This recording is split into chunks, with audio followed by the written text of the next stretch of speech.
மக்களே, welcome to the ஃபெட்ரஸ் show. இன்னைக்கு ஷோல நம்ம பார்க்க போறது நடுக்கம் அப்படின்ற தமிழ் டப்டு மூவியோட ரிவ்யூ. இந்த படம் ஆக்சுவலா பாத்தீங்கன்னா 2017ல ரிலீஸ் ஆன ஆக்கி அப்படின்ற கன்னட மூவியோட தமிழ் டப்டு வெர்ஷன்.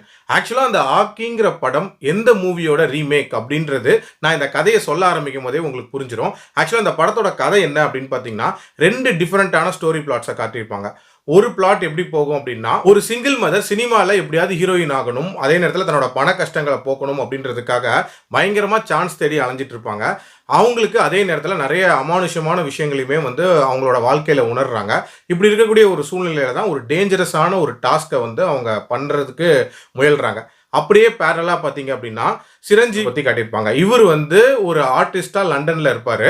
இவர் கோஸ்ட் ஸ்டோரிஸ் ரிலேட்டடா நிறைய ரிசர்ச் அப்படின்றது பண்ணிட்டு இருப்பாரு. அந்த டைம்ல தான் லண்டன்ல ஒரு வனப்பகுதியில் ஒரு மென்டல் அசைலம் இருக்கும்.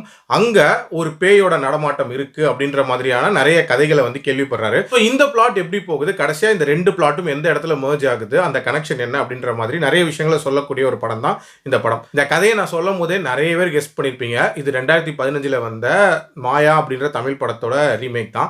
ஆக்சுவலா இந்த படத்துக்கும் மாயா படத்துக்கும் என்ன டிஃபரன்ஸ் அப்படின்னு பார்த்தீங்கன்னா, இதுல அந்த மாயவனம் அப்படின்ற காட்டுப்பகுதியை அந்த மாயா படத்துல காட்டியிருப்பாங்க. பட் இதுல லண்டன்ல இருக்கக்கூடிய ஒரு வனப்பகுதியில் இந்த மென்டல் அசைலம் இருக்கு அப்படின்ற மாதிரி காட்டியிருப்பாங்க. ஸோ லொகேஷன் வைஸ் நிறைய விஷயங்கள் கொஞ்சம் புதுமையா இருந்துச்சு.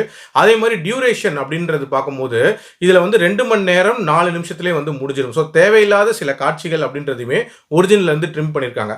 ஸோ ஒரு நீட்டான ஒரு ரீமேக் அப்படின்னே நான் சொல்லுவேன். ஆனால் என்னைக்குமே ஒரிஜினலோட அந்த இம்பாக்ட் அப்படின்றது ரீமேக்ல வராதுல்ல, அது இந்த படத்துலையுமே எவிடென்ட்டா தெரிஞ்சிச்சு. இன்ஃபேக்ட் நிறைய ட்விஸ்ட் அண்ட் டர்ன்ஸ் நமக்கு ஆல்ரெடி தெரிஞ்சனால அந்த த்ரில் அப்படின்றது பெருசா இல்லவே இல்லை.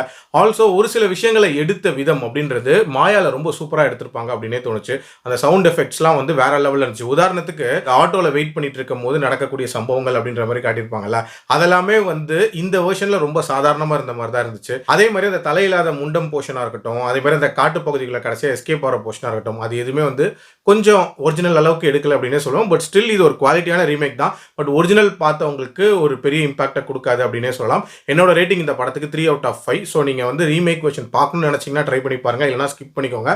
மீண்டும் அடுத்த விமர்சனத்தில் சந்திக்கிறேன். நன்றி, வணக்கம்.